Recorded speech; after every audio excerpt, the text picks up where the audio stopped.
Hi hello welcome to our channel Sravanthi Bolloju home blogs. Today special recipes 2 రకాల హల్వాలు, ఒకటి గోధుమ హల్వా, మరొకటి పెసరపప్పుతో హల్వా. కమ్మటి హల్వాలను అప్పటికప్పుడు ప్రిపేర్ చేసుకుని ఈజీ పద్ధతులలో చూపించబోతున్నాను. ముందుగా పక్కా కొలతలతో గోధుమ హల్వాను ఎలా తయారు చేయాలో చూసేద్దామా?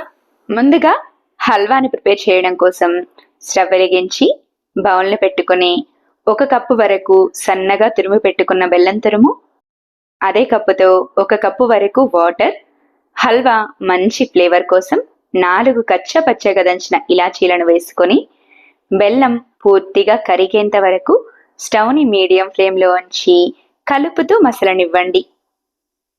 ఈ హల్వాను ప్రిపేర్ చేయడానికి బెల్లం పూర్తిగా కరిగితే సరిపోతుంది, ఎటువంటి పాకము అవసరం లేదు. అదే షుగర్నైతే డైరెక్ట్గానే వేసుకోవచ్చు.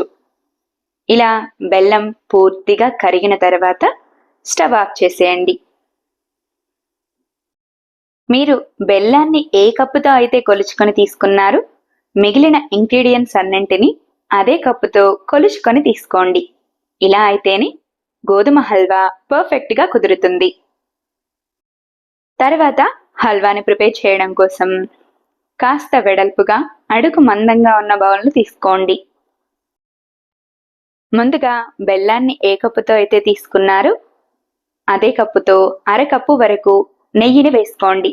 నా దగ్గర మేజరింగ్ కప్ ఉంది గనక వేరొక కప్పుతో వేస్తున్నాను. మీ దగ్గర మేజరింగ్ కప్ లేకపోతే అదే కప్పుతో 1/2 కప్పు వరకు నెయ్యిని తీసుకోండి. నెయ్యి వేసుకున్న తర్వాత 1 కప్పు వరకు గోధుమ పిండి వేసిన కప్పుతోటి 1/2 కప్పు వరకు సన్నని ఉప్మా రవ్వను వేసుకొని ఉప్మా రవ్వ గోధుమ పిండి చక్కగా ఫ్రై అయ్యేంత వరకు కలుపుతూ స్టవ్ని మీడియం ఫ్లేమ్లో ఉంచి ఫ్రై చేయండి. గోధుమ పిండి రవ్వ ఫ్రై అవ్వడానికి ఎక్కువగా టైం పట్టదు. స్టవ్ని లో ఫ్లేమ్లో ఉంచి కలుపుతూ 5 నిమిషాల వరకు ఫ్రై చేస్తే రవ్వ చక్కగా ఫ్రై అయి చక్కటి సువాసన వస్తుంది. ఇలా వస్తే గోధుమ పిండి రవ్వ పర్ఫెక్ట్గా ఫ్రై అయినట్టు. ఇలా గోధుమ పిండి రవ్వ చక్కగా ఫ్రై అయిన తర్వాత ముందుగా పిండి తీసుకున్న కప్పుతోటి 1 కప్పు వరకు చిక్కటి పాలను పోసి పాలు పూర్తిగా కలిసేంత వరకు కలుపుతూ ఉండండి. పాలు వేయగానే పిండి ఇలా ఉండలు కట్టేస్తూ ఉంటుంది. అలాంటప్పుడు స్టవ్ని లో ఫ్లేమ్లో ఉంచి ఆపకుండా కలుపుతూనే ఉండండి. ఇలా పాలు పిండి పర్ఫెక్ట్గా కలిసిన తర్వాత ముందుగానే ప్రిపేర్ చేసి పెట్టుకున్న బెల్లం రసాన్ని వేసేయండి. అయితే బెల్లంలో అక్కడక్కడ నలకలు ఉంటాయి కాబట్టి టీ స్ట్రైనర్తో స్ట్రైన్ చేసి హల్వాలోకి వేసేయండి.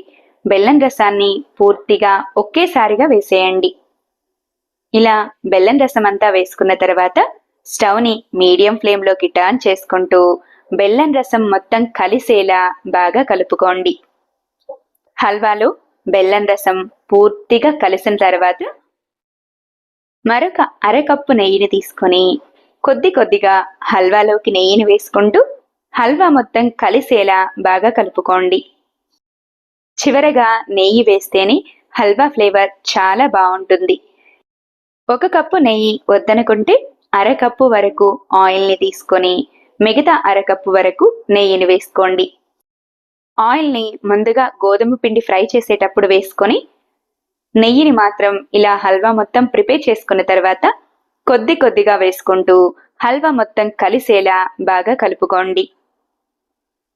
నెయ్యి హల్వా చక్కగా కలిసిన తర్వాత స్టవ్ ఆఫ్ చేసేయండి. స్టవ్ ఆఫ్ చేసిన తర్వాత సన్నగా చాప్ చేసిన డ్రై ఫ్రూట్స్ తరుగును వేసి ఇలా అయినా సర్వ్ చేసుకోవచ్చు. కానీ హల్వా తయారీనే కాదు, సర్వింగ్ కూడా కాస్త స్పెషల్గా ఉండాలంటే ఇలా ఒక గుంతగరిటను తీసుకొని దానికి ముందుగానే నెయ్యిని అప్లై చేసి సన్నగా చాప్ చేసిన డ్రై ఫ్రూట్స్ను గరిటెలో వేసుకొని ఇలా ప్రిపేర్ చేసుకున్న హల్వాను కొద్దిగా గరిటెలోకి వేసుకుంటూ కాస్త ప్రెస్ చేసి ఇలా ప్లేట్లోకి వేసుకున్నారంటే హల్వా చూడటానికి కూడా చాలా కలర్ఫుల్గా ఉండి పిల్లలు కానీ పెద్దవాళ్ళు కానీ 1 స్పూన్ హల్వా కూడా మిగలకుండా తినేస్తారు. అంత టేస్టీగా ఉంటుంది. మరి ఇంకెందుకు ఆలస్యం, సింపుల్గా రెడీ అయ్యే స్వీటే కాబట్టి మీరు కూడా తప్పకుండా ట్రై చేసేయండి. సింపుల్గా టేస్టీగా గోధుమ పిండితో కమ్మటి హల్వాను ఎలా ప్రిపేర్ చేయాలో చూశారు కదా. తర్వాత రాజస్థానీ స్పెషల్ ట్రెడిషనల్ రెసిపీ పెసరపప్పు హల్వాను సింపుల్గా టేస్టీగా ఎలా తయారు చేయాలో చూసేద్దామా. హల్వాని ప్రిపేర్ చేయడం కోసం ముందుగా బౌల్పై స్ట్రైనర్ను పెట్టి తీసుకోండి. ఇలా తీసుకున్న బౌల్లోనికి 1 కప్పు వరకు పెసరపప్పును తీసుకోండి. పెసరపప్పును ఏ కప్పుతో అయితే తీసుకుంటున్నారో అదే కప్పుతో కొలతలన్నీ తీసుకుంటే హల్వా రెసిపీ పర్ఫెక్ట్గా కుదురుతుంది. ఇలా తీసుకున్న 1 కప్పు పెసరపప్పును స్ట్రైనర్లోకి వేసుకొని కొద్ది కొద్దిగా వాటర్ని జల్లుకుంటూ 1 నుంచి 2 సార్లు శుభ్రంగా కడిగి తీసుకోండి. ఇలా కడిగి తీసుకున్న పెసరపప్పులోని ఎక్స్ట్రా వాటర్ అంతా పోయేంత వరకు అలాగే పప్పుని స్ట్రైనర్లో ఉంచి పక్కన పెట్టేసేయండి. పప్పు చక్కగా డ్రై అయిన తర్వాత స్టవ్ వెలిగించి కాస్త వెడల్పుగా ఉన్న ప్యాన్ను పెట్టుకోండి. అందులోనికి ముందుగానే కడిగి తీసుకున్న పెసరపప్పును వేసుకొని కలుపుతూ ఫ్రై చేసుకోండి. పెసరపప్పుని ముందుగానే కడిగి తీసుకున్నాము కాబట్టి ఇలా ఉండలు కట్టేస్తూ ఉంటుంది. స్పూన్తో ఉండలు కట్టిన పెసరపప్పునంతా గట్టిగా ప్రెస్ చేస్తూ పెసరపప్పు పొడి పొడిగా అయ్యేలా కలుపుకుంటూ మంచి గోల్డెన్ కలర్ వచ్చేంత వరకు కలుపుతూ ఫ్రై చేసుకోండి. పెసరపప్పుని చక్కగా ఫ్రై చేస్తేనే హల్వా టేస్ట్ మరింత పెరుగుతుంది. ముందుగా పప్పు ఎలా క్రిస్పీగా ఉండేదో అలా లైట్ గోల్డెన్ కలర్లోకి వచ్చి క్రిస్పీగా అయ్యేంత వరకు కలుపుతూ ఫ్రై చేసుకోండి. పెసరపప్పు ఇలా పొడి పొడిగా రెడీ అయిన తర్వాత స్టవ్ ఆఫ్ చేసేయండి. స్టవ్ ఆఫ్ చేసిన తర్వాత కూడా పప్పును ఇదే బౌల్లో ఉంచకుండా వేడి పూర్తిగా చల్లారేందుకు మరొక వెడల్పుగా ఉన్న ప్లేట్లోనికి వేసుకొని పూర్తిగా చల్లారేంత వరకు పక్కన పెట్టేసేయండి. పెసరపప్పు చల్లారేలోగా స్టవ్ వెలిగించి బౌల్ను పెట్టుకొని 1 కప్పు వరకు చక్కెరను వేసుకోండి. ముందుగా పెసరపప్పుని ఏ కప్పుతో అయితే తీసుకున్నారో అదే కప్పుతో షుగర్ని కూడా తీసుకోండి. చక్కెరను వేసుకున్న తర్వాత అదే కప్పుతో 2 కప్పుల వరకు వాటర్ని వేసుకొని హల్వా మంచి ఫ్లేవర్ కోసం 4 కచ్చా పచ్చాగా దంచిన ఇలాచీలను కూడా వేసుకొని చక్కెర పూర్తిగా కరిగేంత వరకు కలుపుతూనే ఉండండి. ఈ హల్వాను ప్రిపేర్ చేయడానికి ఎటువంటి పాకంతో పని లేదు. చక్కెర పూర్తిగా వాటర్లోకి కరిగిపోతే సరిపోతుంది. చక్కెర ఇలా కరుగుతూ ఉన్నప్పుడు హల్వా మంచి కలర్ఫుల్గా ఉండడం కోసం 1/2 టీ స్పూన్ వరకు ఆరెంజ్ ఫుడ్ కలర్ని వేస్తున్నాను. ఫుడ్ కలర్ మీకు నచ్చినట్టయితే స్కిప్ చేసుకోవచ్చు.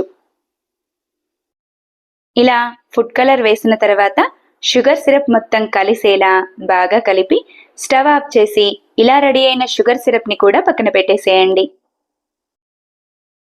ముందుగా ప్లేట్లోకి తీసుకున్న పెసరపప్పు పూర్తిగా చల్లారిన తర్వాత పెసరపప్పుని గ్రైండ్ చేయడం కోసం మిక్సీ జార్ను తీసుకోండి. అందులోకి ఫ్రై చేసి పెట్టిన పెసరపప్పుని మొత్తాన్ని వేసి మిక్సీ జార్పై మూతను పెట్టి మెత్తని పౌడర్లా గ్రైండ్ చేసుకోండి. గ్రైండ్ చేసుకున్న పెసరపప్పు పొడి రవ్వ రవ్వగా లేకుండా ఇలా మెత్తని పొడిలా వస్తే సరిపోతుంది. తర్వాత హల్వాని ప్రిపేర్ చేయడం కోసం స్టవ్ వెలిగించి బౌల్ను పెట్టుకొని అందులోకి 1/2 కప్పు వరకు నెయ్యిని తీసుకోండి.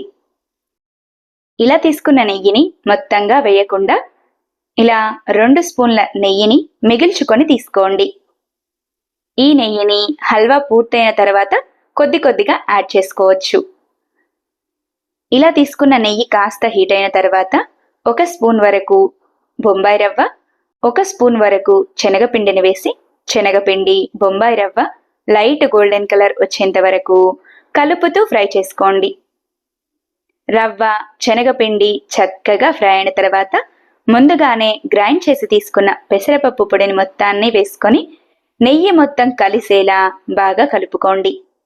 పెసరపప్పు పొడి వేసుకున్న తర్వాత స్టవ్ని మీడియం ఫ్లేమ్లోకి టర్న్ చేసుకొని పెసరపప్పు పొడి మంచి గోల్డెన్ కలర్ వచ్చేంత వరకు కలుపుతూనే ఫ్రై చేసుకోండి.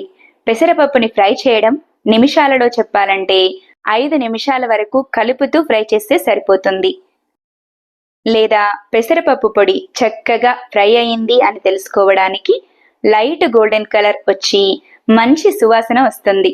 ఇలా వచ్చేంత వరకైనా కలుపుతూ ఫ్రై చేసుకోండి. చూసారా, పెసరపప్పు పొడి రంగు మారి లైట్ గోల్డెన్ కలర్లోకి వచ్చేస్తుంది. ఇలా రెడీ అయిన తర్వాత ముందుగానే ప్రిపేర్ చేసి పెట్టుకున్న షుగర్ సిరప్ను కొద్ది కొద్దిగా పెసరపప్పు మిశ్రమంలోనికి వేసుకుంటూ పిండి మిశ్రమం ఎక్కడా ఉండలు లేకుండా షుగర్ సిరప్లోకి చక్కగా కలిసేలా బాగా కలుపుకోండి. అయితే షుగర్ సిరప్ని మాత్రం ఒకేసారి వేయకుండా ఇలా వీడియోలో చూపించిన విధంగా కొద్ది కొద్దిగా షుగర్ సిరప్ను యాడ్ చేసుకున్న తర్వాత పెసరపప్పు పొడి మొత్తం కలిసేలా బాగా కలుపుకోండి. పెసరపప్పు పొడిని ముందుగానే ఎక్కువసేపు ఫ్రై చేసి తీసుకున్నాము కాబట్టి షుగర్ సిరప్ను ఒకేసారిగా మిశ్రమంలోనికి వేసుకుంటే పొంగిపోతుంది. కాబట్టి కొద్ది కొద్దిగా యాడ్ చేసుకుంటూ స్టవ్ని మీడియం నుంచి లో ఫ్లేమ్లోకి టర్న్ చేసుకొని ఎక్కడ ఉండలు లేకుండా చక్కగా కలిసేలా బాగా కలుపుకోండి. ఇలా చక్కగా కలుపుకున్న తర్వాత మళ్ళీ స్టవ్ని మీడియం ఫ్లేమ్లోకి టర్న్ చేసుకొని హల్వా పూర్తిగా దగ్గర పడేంత వరకు కలుపుతూ ఉండండి. హల్వా పూర్తిగా దగ్గర పడడానికి కూడా ఎక్కువగా టైం పట్టదు. 2 నుంచి 3 నిమిషాలలో ఇలా పూర్తిగా దగ్గర పడిపోతూ ఉంటుంది. ఇలా రెడీ అవుతున్న హల్వాలోనికి ముందుగానే మిగిల్చి తీసుకున్న నెయ్యిని కొద్ది కొద్దిగా వేసుకుంటూ హల్వా మొత్తం కలిసేలా బాగా కలుపుకోండి. హల్వా ఇలా వీడియోలో చూపించిన కన్సిస్టెన్సీలోకి రాగానే స్టవ్ ఆఫ్ చేసి సన్నగా చాప్ చేసిన డ్రై ఫ్రూట్స్ను వేసుకోండి. నేనైతే సన్నగా చాప్ చేసిన బాదాం, కాజు పలుకులను వేసుకుంటున్నాను. మీరు మీ ఇష్టాన్ని బట్టి మీకు నచ్చిన డ్రై ఫ్రూట్స్ను వేసుకోవచ్చు. ఇలా డ్రై ఫ్రూట్స్ వేసుకున్న తర్వాత మరొకసారి డ్రై ఫ్రూట్స్ మొత్తం కలిసేలా హల్వాని ఒకసారి బాగా కలిపి స్టవ్ ఆఫ్ చేసేయండి. అంతే, సింపుల్గా టేస్టీగా మూంగ్ దాల్ హల్వా లేదా పెసరపప్పుతో హల్వా రెడీ. ఇలా రెడీ అయిన హల్వాను ఇలా అయినా సర్వ్ చేసుకోవచ్చు. లేదా నేను చూపించిన విధంగా కాస్త స్పెషల్గా సర్వ్ చేస్తే హల్వా చూడటానికి కూడా కలర్ఫుల్గా ఉంటుంది. ఇలా మీకు అందుబాటులో ఉన్న ఒక చిన్న బౌల్ని తీసుకొని బౌల్కి కాస్త నెయ్యిని అప్లై చేసి అందులోనికి సన్నగా చాప్ చేసిన కాజు, బాదాం, పిస్తా పలుకులను వేసి కొద్దిగా హల్వాని బౌల్లోకి సెట్ చేసుకొని కాస్త వెడల్పుగా ఉన్న ప్లేట్ని తీసుకొని బౌల్ని రివర్స్గా టర్న్ చేశారంటే హల్వా నీట్గా ప్లేట్లోకి వచ్చేస్తుంది. ఇలా సర్వ్ చేస్తే హల్వా చూడటానికి కూడా చాలా కలర్ఫుల్గా ఉంటుంది. పిల్లలు కూడా చాలా ఇష్టపడి తింటారు. సింపుల్గా టేస్టీగా గోధుమ పిండితో పెసరపప్పుతో కమ్మటి హల్వా రెసిపీలను ఎలా తయారు చేయాలో చూశారు కదూ. నా వీడియో కనుక మీకు నచ్చినట్టయితే లైక్ చేయండి. ఇలాంటి మరెన్నో ఇంట్రెస్టింగ్, టేస్టీ, హెల్దీ రెసిపీస్ కోసం నా ఛానల్ని సబ్స్క్రైబ్ చేయండి. ఈ 2 రకాల హల్వాలను మీరు కూడా తప్పకుండా ట్రై చేసి ఎలా వచ్చిందో కామెంట్ చేయండి. Thanks for watching. Wait for new recipe.